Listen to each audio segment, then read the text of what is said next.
아침 말씀. 오늘 본문 말씀은 욥기 5장 1절에서 16절입니다.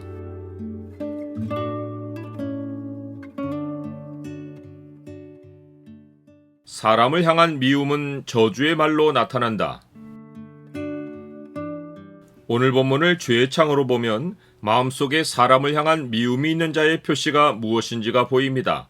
죄의 창을 보여주는 구절은 5장 3절입니다. 내가 미련한 자가 뿌리 내리는 것을 보고 그의 집을 당장에 저주하였노라.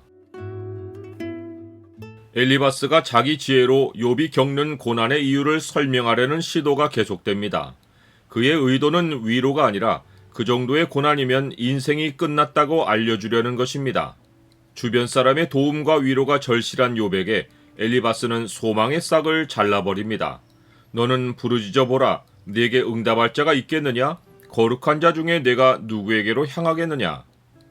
엘리바스가 의미한 바는 땅에서도 욥을 도와줄 사람이 없고 하늘에서도 천사들이나 심지어 하나님도 욥의 호소를 듣지 않으신다는 것입니다. 그는 욥이 자기의 말을 듣고 분노할 가능성과 자기의 지혜를 시기하여 반박할 가능성을 이런 말로 차단합니다. 분노가 미련한 자를 죽이고 시기가 어리석은 자를 멸하느니라. 그런데 이 말은 실제로도 엘리바스가 욥을 미련한 자와 어리석은 자로 보고 내뱉은 것입니다. 엘리바스의 말처럼 지금 욥은 미련한 자와 같이 죽음에 처해 있고 어리석은 자와 같이 멸망에 처해 있습니다. 엘리바스는 그 이유가 본래 욥이 분노와 시기로 살아왔기 때문인 것을 넌지시 지적한 것입니다. 이어지는 엘리바스의 말에는 그가 평소에 욥을 어떤 사람으로 생각했는지가 노골적으로 드러나 있습니다. 내가 미련한 자가 뿌리 내리는 것을 보고 그의 집을 당장에 저주하였노라. 그는 저주의 내용도 말합니다. 그의 자식들은 구원에서 멀고 성문에서 억눌리나 구하는 자가 없으며 그가 추수한 것은 줄인 자가 먹되 덫에 걸린 것도 빼앗으며 올무가 그의 재산을 향하여 입을 벌리느니라. 재난은 티끌에서 일어나는 것이 아니며 고생은 흙에서 나는 것이 아니니라. 사람은 고생을 위하여 났으니 불꽃이 위로 날아가는 것 같으니라. 이 저주에는 욥의 자식들이 죽고 욥이 소유물을 다 빼앗겨서 거지가 되고 욥의 몸에 심한 병이 들어서 고생하는 처지가 된 현실이 명백하게 암시되어 있습니다. 엘리바스의 저주는 지금 욥을 보고 한 것이 아니라 과거에 한 것입니다. 그런데 저주의 내용과 욥의 형편이 일치하는 것으로 보아 그가 욥에게 고난의 이유를 설명해주는 과정에서 평소에 욥에 대해서 가졌던 생각이 반영되어 나온 것입니다. 자기가 저주했던 미련한 자가 욥이라고는 밝히지 않았지만 저주의 내용은 누가 들어도 저주의 대상이 욥이라는 것이 명백합니다. 이로 보건대 엘리바스는 평소에 욥을 지혜로운 자로 여기지 않고 미련한 자로 본 것입니다. 그런데 자기 생각과는 달리 욥이 삶의 뿌리를 내리고 소유도 많고 자식들도 많았습니다. 분노와 시기는 엘리바스에게 있었습니다. 그는 자기의 분과 질투를 참지 못하고 당장에 욥의 집을 저주했습니다. 물론 욥 앞에서 한 것은 아닙니다. 그랬다면 친구로 남아있지 않았을 것입니다.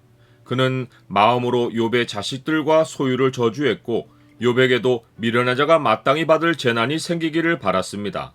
가까운 친구 관계 속에 살벌한 현실이 감춰져 있습니다. 어느 날 엘리바스는 자기의 귀를 의심할 소식을 듣는데 욥의 자식들이 죽고 욥이 소유물을 다 빼앗기고 욥의 몸에 심한 병이 들어 그가 움직이지도 못하는 처지가 되었다는 것입니다. 그는 자기의 저주대로 현실이 펼쳐진 사실에 한편으로는 굉장히 놀라고 한편으로는 자기의 저주가 그대로 이루어진 사실로 인해 흥분했을 것입니다. 그가 욥 앞에서 자기가 저주한 말의 효력을 노골적으로 자랑하지는 못했지만 적어도 욥이 본래 미련한 자였다는 사실만큼은 알려주고자 했습니다. 엘리바스가 욥을 죄인으로 단정하고 욥을 끝까지 정죄로 몰고 간 것은 자기의 저주가 욥에게 현실이 된 것을 보고 확신에 넘쳐서 한 일입니다. 나는 어떤 친구를 향해 마음에 감추어둔 분노나 시기가 없습니까? 엘리바스는 욥에게 부르짖어도 응답할 자가 없고 하늘을 향해 호소해도 들어줄 자가 없다고 해놓고 나라면 하나님을 찾겠고 내 일을 하나님께 의탁하리라 라고 말합니다. 이것은 욥에게 기도를 권한 것이 아니라 기도할 생각은 아예 접고 죄부터 인정하고 하나님의 징계를 달게 받으라는 반어적 표현입니다. 나 같은 의인은 기도할 수 있지만 악을 밭갈고 독을 뿌린 너는 아니라는 것입니다. 하나님은 얼마든지 삶을 풍요롭게 해주시지만 너를 보니 교활하고 간계한 지혜자여서 하나님이 네 삶을 무너뜨리신 것이라고 암시한 것입니다. 순전하게 가난한 자라면 하나님이 구출해 주시겠지만 너는 악행으로 그 형편이 되었으니 입을 다물고 악행을 자백하라고 촉구한 것입니다. 자기의 생각으로 사람을 한번 죄인으로 낙인 찍으면 하나님께 나오는 길도 서슴없이 막는 것이 진짜 저주를 받을 악행입니다. 너희가 비판하는 그 비판으로 너희가 비판을 받을 것이요 너희가 헤아리는 그 헤아림으로 너희가 헤아림을 받을 것이니라.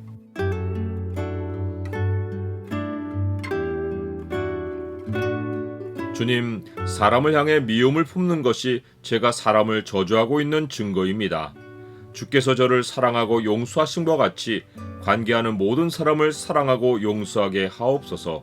누구도 저주하지 않고 만나는 모든 자를 축복하게 하옵소서. 예수 그리스도의 이름으로 기도드립니다. 아멘.